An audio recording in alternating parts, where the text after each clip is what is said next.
Look at this machine. $10 million, tons of composite armor, and firepower capable of erasing cities. For decades, the tank was the king of war, an indisputable symbol of dominance. We've been conditioned to think that only another monster machine or an ultra-expensive missile could stop it. But in 2026, that logic is obsolete.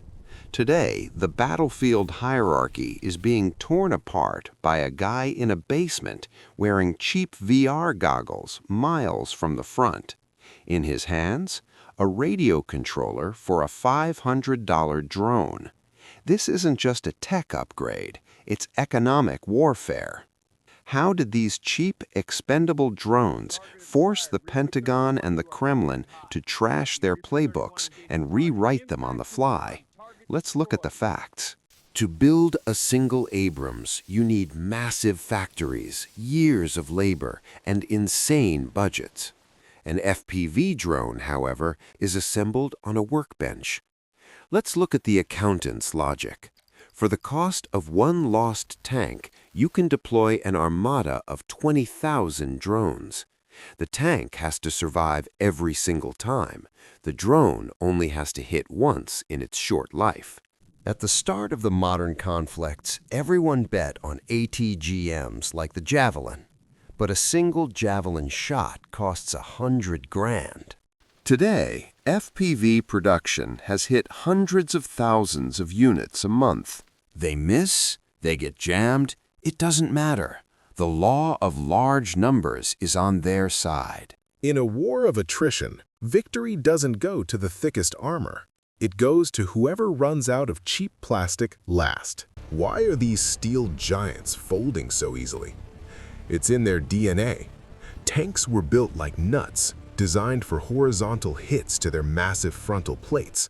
But war just went vertical. The turret roof and engine deck are thin, just a few inches of steel. They're perfect targets. Statistically, drones are now responsible for nearly 70% of tank kills. That's not a trend, it's total air superiority from the top down. Then there's the transparency problem. The tank has nowhere to hide. The sky is crawling with eyes. Thermal optics pick up a hot engine from miles away, even through thick brush. The second that engine turns over, you're a blip on an artilleryman's tablet. A tank's lifespan is now measured in minutes. Tankers call it suicide to go open field anymore.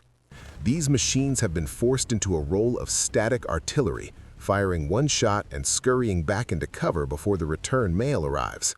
When traditional armor proved insufficient, battlefield improvisation followed.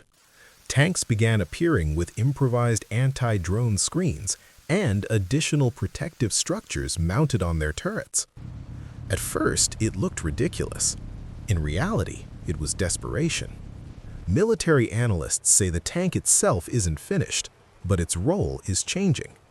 The era of the armored breakthrough is fading. Tanks are used less as battering rams and more as protected fire support. Electronic warfare has proven far from decisive.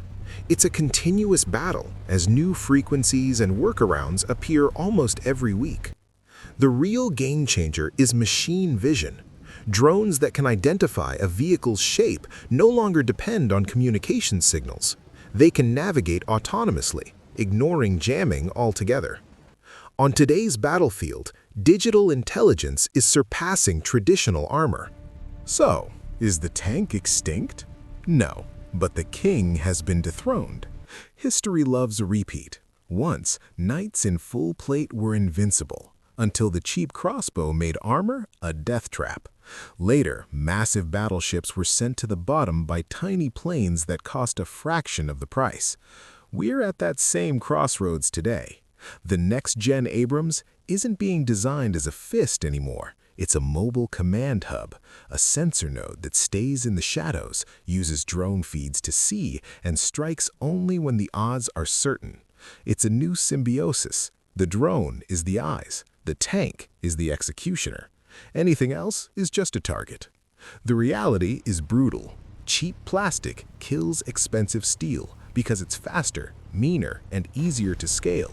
It's built by startups, not slow-moving defense giants. The era of tanks charging in walls is over. We're living in a post-drone world. What do you think? Can the tank evolve, or is heavy armor a relic of the past? Let me know in the comments. Thanks for watching. See you out there.